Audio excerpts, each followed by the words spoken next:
안녕하세요. 글로벌TV 김이사입니다. 오늘은 무슨 얘기를 할까 하다가 최근에 있었던 일들을 토대로 그 국제결혼의 트렌드 이 얘기를 한번 해보겠습니다. 첫 번째 할 얘기는 신부 교육에 대한 문제. 자, 한국어 공부를 한다는 게 뭐 한국에 가서 한국말 잘하고 이런 게 아니에요.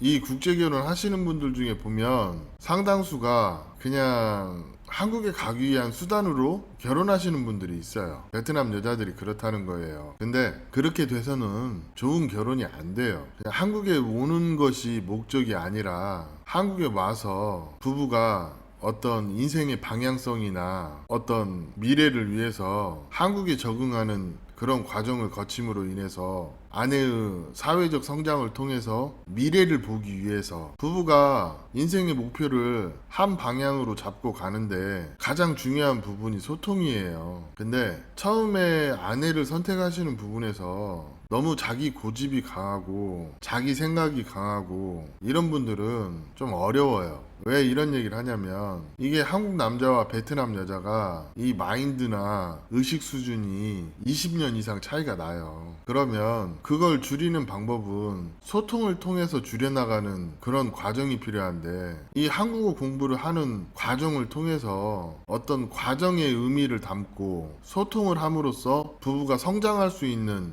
그런 시간을 갖기 위해서 하나의 도구로서 아주 기초적인 한국어 공부를 하자는 취지로 얘기를 하는 거고, 또 외국인이 한국에 살려면 한국어 공부는 평생 숙제나 다름없기 때문에 이 과정을 하는 것을 추천을 드리는 거지. 보면 좀 그 한배 부부 중에서 나이 차이 많이 나고 그런 커플들은 한국어 공부에 대해서 그렇게 중요하지 않게 생각하지 않는 그런 분들도 좀 있거든요. 근데 막상 한국에 살아보면 한배 부부들 중에 상당수가 아내와 그 깊은 대화를 못하는 부분에 대해서 아쉬워하시는 분들이 너무 많아. 그렇기 때문에 한국어 공부를 어느 정도 하는 게 중요하다고 얘기를 하는 거예요. 그리고 이 한국이란 나라가 외국인 여성이 한국어를 잘하면 환영해주는 분위기인데 반해서 어눌하면 무시를 하는 그런 경향이 있어요. 제가 주변에서 봐도 그런데, 그렇기 때문에 우리 구독자님들이 결혼을 하실 때 신부하고 결혼의 과정에 신부가 결혼의 목적을 어디에 두고 있는지 잘 파악을 하시고 아니다 싶으면 접을 때는 과감하게 접어야 됩니다.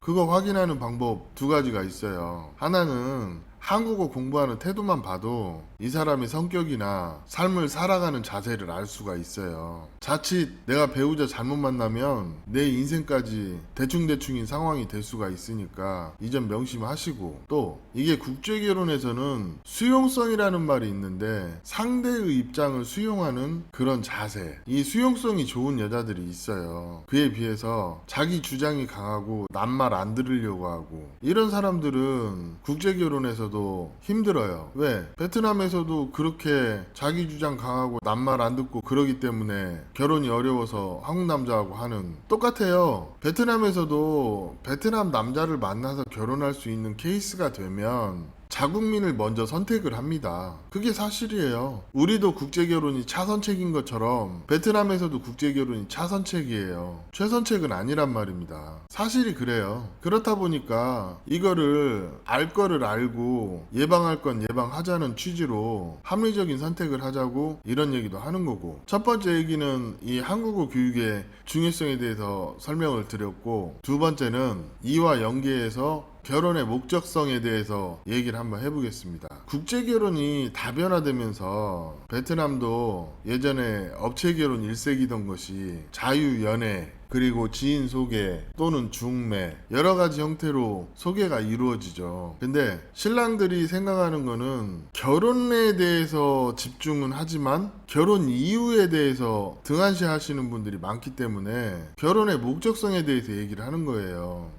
얼마 전에 50대 중반이신 분이 연락이 왔는데 자기가 초혼이래요. 그래서 건터 옆에 1시간 거리에 있는 지역에 27살 초혼 여성과 맺어졌는데 아무래도 찜찜하더래요. 그래서 이게 맞는지 물어보시더라고요. 근데 그게 그 사람의 그 상황에 따라서 맞을 수도 있고 안 맞을 수도 있는데, 제가 원론적인 입장은 얘기를 했어요. 자, 보세요. 내가 50대예요. 40대 후반이에요. 그러면 그러면 첫 번째로 나이 차이를 줄이는 게 중요하긴 합니다. 사실 그래요. 이거 아니라고 나이는 숫자에 불과하다 하시는 분들은 결혼 생활 안 해보신 분들이 더 많아요. 한배 부부들이 절감하는 게 아내하고 세대 차이, 나이 차이, 이 부분에서 오는 괴리감. 처음에 한 1, 2년은 없죠. 근데 5년 살고 10년 살면 그 나이 차이가 적을수록 그래도 아내도 신랑에 대한 배려를 많이 해요. 지금은 트렌드가 바뀌었어요. 그런 측면으로 봤을 때, 또 현실을 봤을 때 제가 두 가지 가정을 한번 해보겠습니다. 이 신랑님처럼 20대 후반에 초혼 여성 찾다 보니까 키가 140 몇에 그냥 착하대요. 근데 신부가 시골 살고 그러면 그게 무지에서 오는 순수함은 사실 착한 거하고 좀 다를 수가 있어요. 마냥 착하진 않을 수도 있다는 거지. 그럼 내가 100이라고 치면 그 조건에 맞춰서 결혼하다 보니까 한 10% 20%에서 신부를 찾다 보면 분명 조건적으로는 나한테 맞는 조건이지만 그 여성이 외모적으로도 그 다음에 수준으로 봐도 좋지 않은 선택이 될 수도 있는 거예요. 이분도 그런 부분이 찜찜해서 저한테 연락을 하셨던 거고, 반면에 제가 얼마 전에 우리 고향 후배가 조건에 맞춰서 여자를 소개시켜 줬는데 그 여성이 별 반응이 없어. 그러니까 신랑하고 신부 사이에 한 두 달 정도 되면 합이 들었는지 안 들었는지 알 수 있거든요. 근데 아쉽게도 이 친구는 그 신부랑 합이 안 들었어. 나이 차이는 좋은데. 그래서 제가 봤을 때는 나이가 40대 후반이거나 50대 초반 중반이면 재혼하고도 할 생각도 좀 하셔야 돼. 여자 나이가 30대면 재혼의 비율이 거의 한 8, 90% 돼요. 그러면 상식적으로 한번 생각해 보세요. 8, 90%에서 좋은 여자를 찾는 게 결혼이 성공할 확률이 높겠습니까? 아니면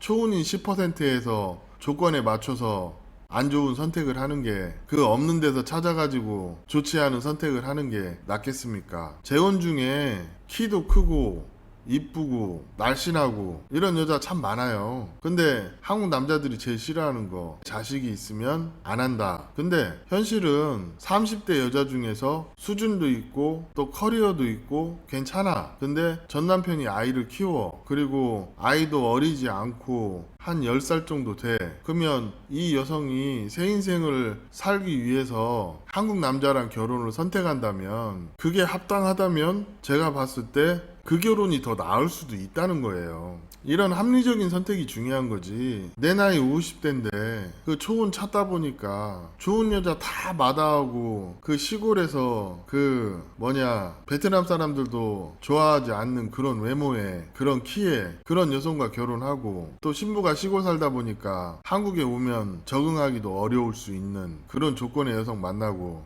이건 아니다 싶으니까 저한테 연락이 왔겠죠. 우리 후배님도 마찬가지로 제가 재혼이긴 하지만 진짜 괜찮은 여자 하나 소개시켜줬더니 그냥 전 남편과 사이에서 자식이 있다는 이유 하나만으로 그냥 그 여성의 가진 모든 조건이 무시가 되는 그런 거 보면서 우리 후배도 못마땅하지만 이분한테도 똑같은 얘기를 했어요. 저는 원론적인 얘기를 한 거예요. 그 여성하고 상관없이. 이런 부분에 대해서 우리 한국 남자들이 진짜 많이 생각해야 돼요. 나이 50 먹었어요. 근데 아이 하나 낳았어요. 근데 마누라가 국적 따고 갑자기 집을 나갔어요. 그럼 내가 50 몇 살에 어린 아이 키우고 와이프는 없고 결혼 안 하는 것보다도 더 안 좋은 상황이 될 수가 있어요. 그게 특히 50대 초혼 중에서 20대 초혼 여자를 찾다가 나이 차이 나는 결혼을 하고서 물론 잘 사는 분도 있겠지만 상당수의 분들이 베트남 여자가 한국에 와서 자기의 결혼이 또 자신의 인생이 본인 스스로 내 결혼이 잘 됐다, 되지 않았다 이런 판단을 한다는 거를 미처 생각을 못 하는 거지. 한 반대로 생각해 보세요. 내가 한 20대 중반이나 후반이야. 초혼이에요. 근데 남편이랑 한국에서 결혼 생활 2년 3년 했고 아이도 있는데 나는 30살도 안 됐어. 근데 남편이 60을 바라보고 있어. 그리고 한국 패치도 다 돼서 비교도 하고 그런 상황이 됐어. 그러면 그 여자 입장에서 또 내가 그 여자 입장이 돼서 생각해보면 이 결혼이 합리적이고 받아들일 수 있을까요? 눈 살짝 감으면 한국 국적도 땄는데 그냥 그 여자는 새 인생 살 수 있어요. 이런 케이스가 지금 늘고 있기 때문에 그런 어리석은 행동을 하지 말라는 거예요. 우리 채널의 취지는 알 거 알고 예방할 거 예방하고 합리적인 선택을 하자는 거예요. 무슨 얘기인지 아시겠어요? 또 세 번째로 말하고 싶은 거, 베트남 여자들 중에요, 한국에 가기 위한 수단으로 결혼하시는 분들 너무 많습니다. 그런 분들은 대부분 한국에 오시면 그냥 모든 게 대충대충이에요. 한국어 배우려고도 안 하고 남편하고 관계 개선을 위해서 노력도 하지 않고 한국에 왔으니까 그냥 올리 돈 버는 거, 자기 돈 모으는 거, 남편이 죽든 살든 남편이 무슨 생각을 하든 일절 관심 없는, 그냥 한 지붕 두 가족도 많기 때문에 이런 얘기를 하는 겁니다. 내가 결혼 대충하고 과정 대충대충 하면 내 인생이 결혼 이후에 대충대충 돼버리는 그런 상황이 올 수도 있어요. 그렇기 때문에 특히 제가 추천하는 거, 한국어 공부 빡세게 시키고요, 한국에 와서 대충대충 하는 그런 상황이면 아이 낳기 전에 빨리 돌려보내세요. 그게 최선인 것 같아요. 왜냐면 국제결혼하고 아이 낳고 이러지도 못하고 저러지도 못하는 그런 분들을 너무 많이 봐왔기 때문에 오늘 이런 얘기를 한번 해봤습니다. 처음부터 결혼에 적극적이고 자기 인생에 적극적인 그런 여자를 만나세요. 그 여자 얼굴이나 그 몸매에 욕정에 찬 그런 결혼을 선택하고 후회하시는 분이 많기 때문에 오늘 이런 얘기를 해봤습니다. 오늘 이야기는 여기까지 하겠습니다. 감사합니다.